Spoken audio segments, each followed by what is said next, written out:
Okay, good afternoon, everybody here in the Grand Hotel. Great pleasure being here and to have the opportunity to present you Scandinavian biogas story and way forward, as well as appreciating that quite many of you are online. My name is, I'm just trying to see if it works. Now it works. So Matti Vikkula is my name. I have been the CEO of the company now around 10 years plus and been part of the journey so far. What is all about what we are talking today? Biogas is a green energy, green methane, CH4, which is produced on using different organic matters, organic streams, and especially waste streams. When we are producing the gas, it is a microbiological process. Bacteria are doing the job. It's very important that you have a high know-how and capability on assuring optimal circumstances for the bacteria to do the job. The output of the project is that we have three kinds of products. We have the energy, we have the biofertilizer, and we have green CO2. Today we are using the energy and we are using the biofertilizer. In future we are also taking full benefit of the green CO2. The biogas can be used in three ways. You can use it for producing heat and power, which has been very typical in Germany, which is the leading market in Europe.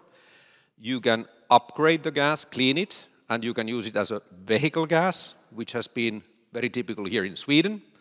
And the other alternative is that you inject it into the gas grid, if you have the gas grid nearby, and that has been very typical, for example, in Denmark.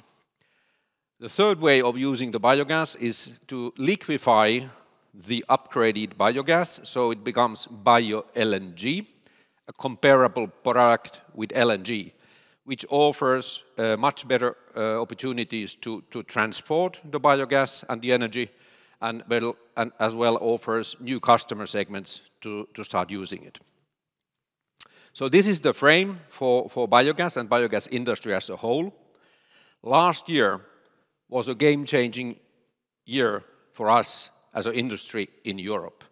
So far, main interest has been to enhance the benefits for the climate, but all of a sudden, given the Ukraine war, one of the key issues in Europe is how can we assure increased domestic energy supply in Europe. Huge demand, huge interest. EU Commission even has increased substantially targets for biogas. How do we use biogas in the future as we see it? The main solution, as we see, is the liquid biogas, bio-LNG, used especially in heavy truck segment. Here on this slide, you see also what is the infrastructural coverage in Europe. It is already quite extended. It's very useful and easy to use for transportation companies. What I would like to flag here for is that one of the leading countries here is Germany. And we signed last year an important deal agreement with German Alten, which is a leading distributor in Germany for bio-LNG and LNG. They have around 40% market share of the filling stations. So, and we signed an agreement on a level of 1 terawatt hours, or respectively 2.7 billion Swedish crowns worth, with the current market prices then. The other segment which is very promising is shipping. We are waiting additional regulation from EU Commission perspective to require a certain share of bunkering to be based on green energies, and that will then boost the demand even in this sector. There are already around 500 ships using LNG, bio-LNG globally. Either they are already in operation or will be soon. Third segment, which is important as well in the future, is the industrial usage. However, we believe that the price point will be a bit lower for the industrial use, and therefore the main users will be the heavy transportation and shipping. What we have been seeing lately is that there's a huge interest from the capital market side to be part of the biomethane transformation, given the game-changing nature which started last year. Goldman Sachs has just recently published that they will invest 1 billion euros within biomethane in the near future. Shell took over a leading Scandinavian player, Nature Energy, with an enterprise value of $2 billion. We have seen Varo also to invest in this sector, not only in biogas but in net zero energies as well. And especially what I would like to reflect for is that European Biogas Association has agreed with the EU Commission to establish a joint task force to facilitate the growth in order to achieve a 340 terawatt hours target 2030, which actually was doubled after the Ukrainian war.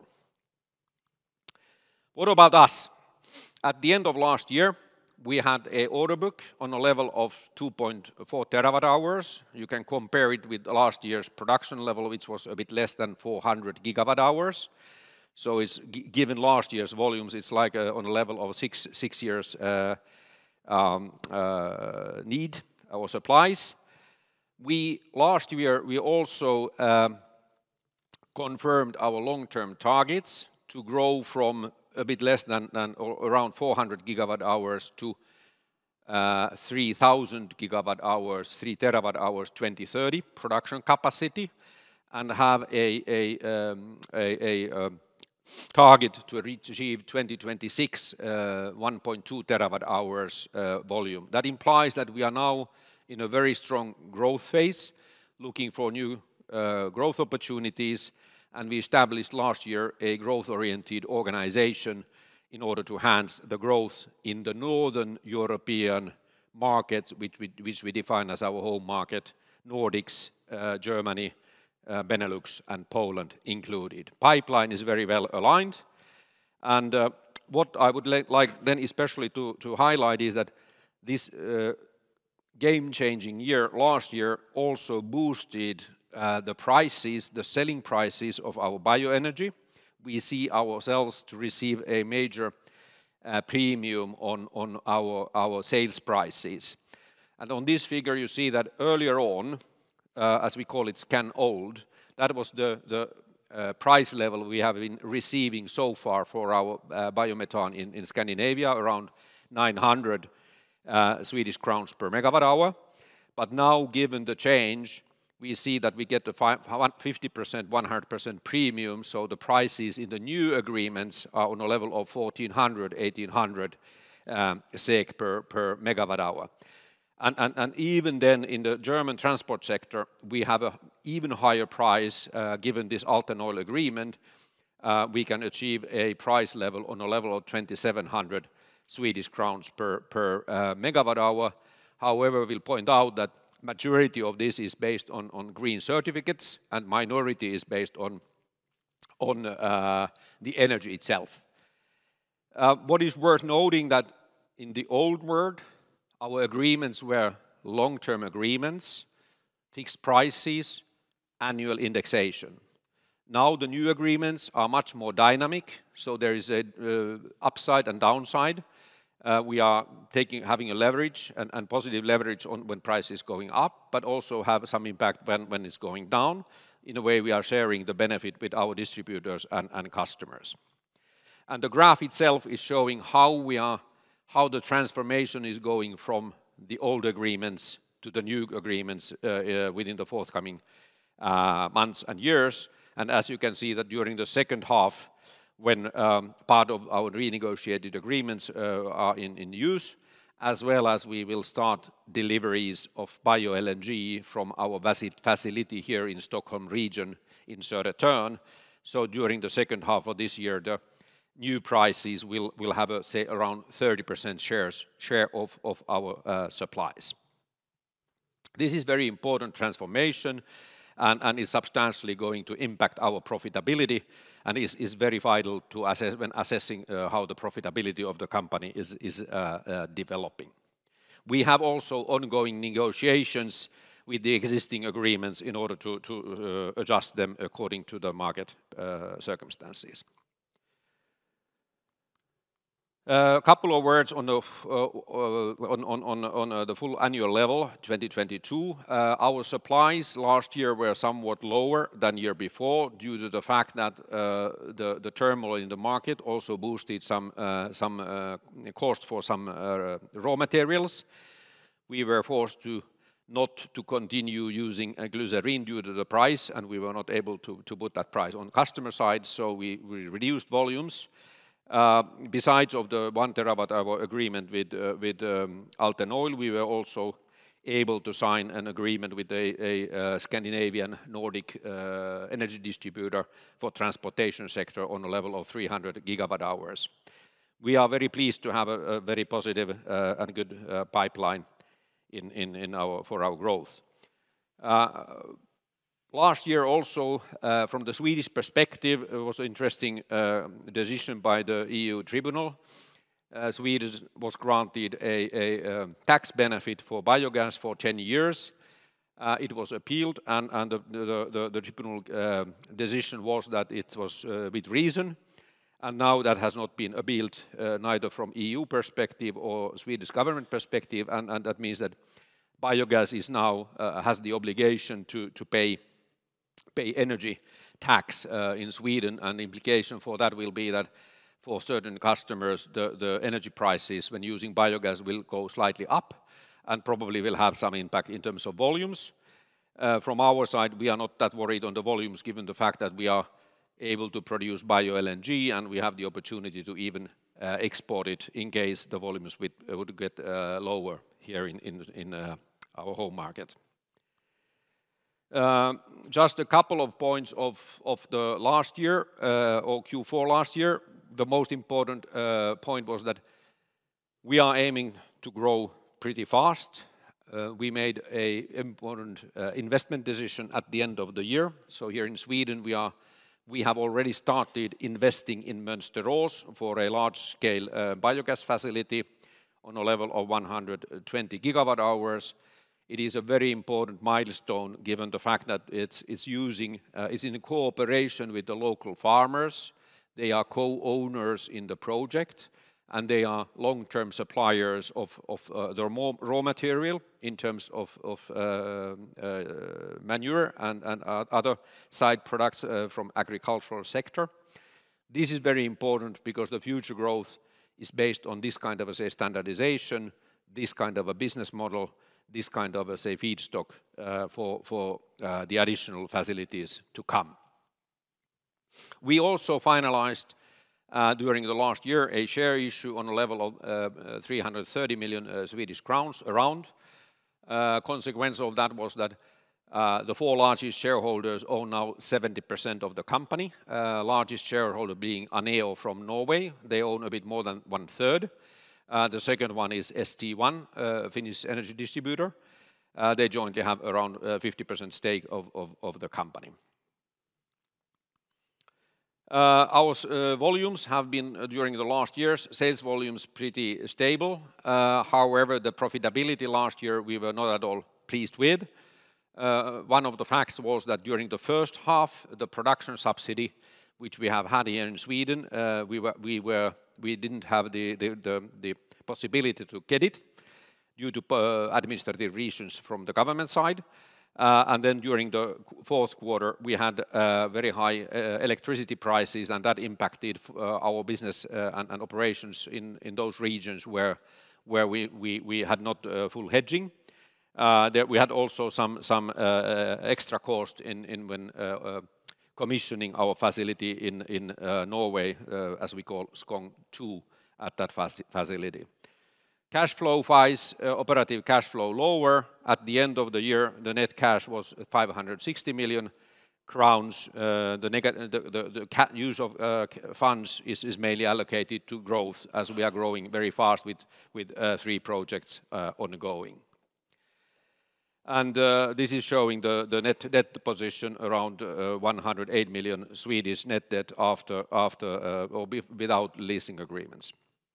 In terms of the way forward, we have communicated a very clear target to reach 2024 a 30% EBITDA.